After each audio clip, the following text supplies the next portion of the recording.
Well, everyone, we get to finally talk about another Samsung Galaxy phone that came out last year, and it's actually the Samsung Galaxy S21 Ultra. Now, this was, I think, a solid phone that Samsung pushed out last year. We are going to be getting the successor very soon. It's going to be announced literally in a couple of days. So if it's already announced and released by the time you're watching this, then the S22 Ultra is probably the one I would recommend over this one if you have all the money in the world. But the S21 Ultra has actually gone down a lot in the used market, and you could buy these things for less than $800 on Amazon. So I'll leave some of these linked in the description below. If you want to get them from Amazon, you can get them from there for a little bit cheaper, and you can help support the channel at the same time. Now with the S21 Ultra, this is still one of the most beautiful phones Samsung's ever made. The S21 lineup was a little bit different than the previous generations, but this is still a very good looking phone, and I'm thinking to myself, how much better can Samsung do? How much better can they make a phone than this one? And even with the S20 Ultra, I was thinking that to myself too. And with this one, you have a much better feeling body than its predecessor, but also with the successor and the leaks and everything, it looks like the S21 Ultra, in my opinion, looks a little bit nicer looking than the S22 Ultra, which is pretty crazy. Now you have a massive 6.8-inch dynamic AMOLED display. It's 120Hz, and it looks so beautiful on the front.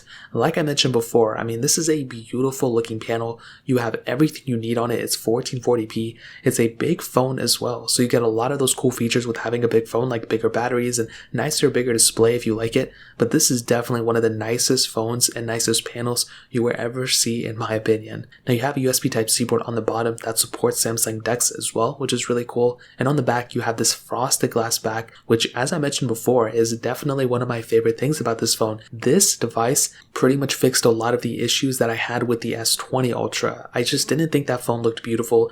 I think it looked good, but it just didn't look that nice. The S21 Ultra fixed that. However, it wasn't perfect. It did remove that microSD card slot, which was very annoying. I wish they kept it on that phone. There's nothing more I love than having that type of capability, and with this phone, we really didn't have it, which was kind of upsetting. But we still have, a better feeling phone. I think, a better lasting phone, in my opinion. It's going to be future-proofed in a little bit, so that's really cool as well. And we also have the camera setup on this phone too, which is crazy. But on the outside, IP certification, wireless charging, reverse wireless charging, everything about this phone screams to me that it's still premium, and even a year later, it really doesn't even seem like it's aged at all. So without a doubt, this is a beautiful phone for sure still. Now in terms of the camera setup, we do have that quadruple camera setup. So we have a 108 megapixel wide angle lens, 10 megapixel telephoto lens, a 12 megapixel ultra wide sensor, and then we also do have a 10 megapixel periscope telephoto lens as well. Now on the front though, we have a 40 megapixel wide angle lens, which is pretty insane. We have the capability of doing 4K at 60 on the front and the back, and this is the thing about this phone. This camera is still amazing, and I do think probably 10 years from now, it's still going to be a very, very good, capable camera as well. As I mentioned before, I think in the review I did last year, these types of phones that Samsung makes, they don't really age that much, and even with the S20 Ultra, that doesn't seem like an old, outdated phone yet. And with the S21 Ultra, Samsung has done a tremendous job with this phone. Anything I've done with this device, it has been able to handle it perfectly fine. And I'm going to tell you guys, if you need to get a phone with a camera that's amazing, this is beautiful. We have 8K capability on the back of this phone, which still holds up extremely well, but we also have the quadruple camera setup that just allows you to do so much more than a lot of the other phones in the market. So even if this phone had like one less lens, let's say it didn't have the periscope telephoto lens, the quality of these lenses are still amazing in the camera apps. So whether you're using the stock camera app, or even if you use like Google Camera or whatever, these phones have so much capability with the camera that it's not even funny. And as I mentioned before, Samsung just throws everything they have at a phone, typically in terms of the camera, at one time, and this phone has a bunch of features built in. The only disadvantage, and this is something I've kind of hit on a lot of these types of phone reviews, is that if you're planning on using apps like Snapchat and TikTok, and if you're really trying to heavily use this camera for those applications, you may notice that it doesn't take the highest quality videos or the highest quality photos, and that's something I've seen throughout my life of using Android phones. It's just how it is. These phones for some reason aren't optimized for those applications. They take amazing quality photos and videos from the stock camera apps, but when you start going into these other camera apps, I think besides Google Camera, that's when those things start getting a little bit finicky. So take it as you will. I think this phone probably takes some of the best photos from any phone out there, but I still think I would rather side with an iPhone if you want to get, those Snapchat super high quality, photos from their Instagram or TikTok. So that pretty much covers it up there. Now, in terms of longevity, like I mentioned before, you're pretty much still getting a very long-lasting phone from the Android side on a Samsung Galaxy S21 Ultra. Samsung is probably going to push out another 2 to 3 updates on this thing, depending on if they go ahead and increase the longevity of these phones. I don't know if they're going to do it. Again, I don't have any inside information, but if they go and increase it one more time, that would be really cool, and I would be a humongous fan of that for sure. And I still think, if you like One UI, then this is a great phone for you. I'm not the biggest fan of One UI, but I still think it gets the job done. And if you can throw a launcher on it, then that's fine. But some people out there love One UI, so I'd say go for it. I don't really want to sway one person over the other.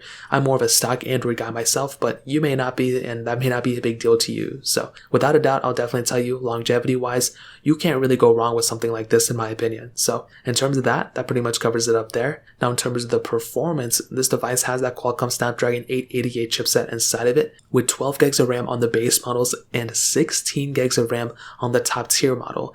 And that is so crazy to have an option of going up to 16 gigabytes of RAM. That is a ton of RAM. My MacBook, for example, has 16 gigs of RAM, and this phone has that much RAM, which is crazy. Now, this is what I'll tell you about the RAM on this device, or just the performance of this device. It is a very, very, very good performing phone still. I don't think this phone has aged at all. I haven't gotten a chance to install One UI 4 or use a Galaxy S21 Ultra with One UI 4, but my Galaxy S20 with One UI 4 doesn't really feel that big of a difference in terms of performance. Still a little choppy here and there, but here's the thing, man. When you're getting a phone like the Samsung Galaxy S21 Ultra, you are still getting a super powerful phone, and that's one of the most important things to keep in mind. When you get a phone like this, you're not going to be getting a super old or outdated or non-fast phone or a non-fast phone. This device still has so much power and so much capability behind it that it really doesn't make any sense for me to say, hey, if you need a faster phone, go to this one or this one. Of course, the S22 Ultra is going to be faster. The Pixel 6 Pro may be a little bit faster, but I'm going to tell you, the S21 Ultra, for how much power that it has, for how much capability that it has, this device is perfect. And I can't really think of any reason or anything that this phone will struggle at if you're doing light apps or if you're doing super, super heavy intensive, apps and games. If this phone can't handle it, then pretty much no other phone can handle it. And I think that's pretty much the best way to put it. So in terms of performance, that covers it up there. Now, in terms of the battery life, this device has a 5000 milliamp battery, and this is still a very big size battery. Now, I have still heard that phones like the Galaxy S21 have really good battery life, but I do think the S21 Ultra, for it having a bigger display, 120 hertz, just a more powerful phone, that the power does get consumed a little bit faster than you'd like, but I still think it's okay. One UI 4 is definitely taking a toll on a lot of battery life across the board, so that's just going to happen no matter what you do. But over the duration and as it gets better and better, it's definitely going to be at a point where this phone is going to be at a very solid battery life again. So I think the battery life on this phone is perfect, and I don't really have too much to complain about it there either. So overall, I think the Samsung Galaxy S21 Ultra is still a very, very good phone to pick up. It hasn't really aged that much, to be honest. It's still a perfect phone for a lot of people out there, and I would highly recommend, if you're in the market, I would recommend buying this phone. You can't really go wrong with it. It's definitely not perfect. I think the only thing is the software for me. But other than that, I think it's, I've had a great time with it. I'm not really complaining about it too much, and I would still recommend you guys to pick it up in 2022. So that covers it. If you guys have any other questions or anything, let me know in the comment section below. Hit the like button, that would mean so much, but definitely hit that subscribe button. More importantly than everything else, I love every single one of you guys. Hopefully I'll catch you guys in the next video. Peace out till then.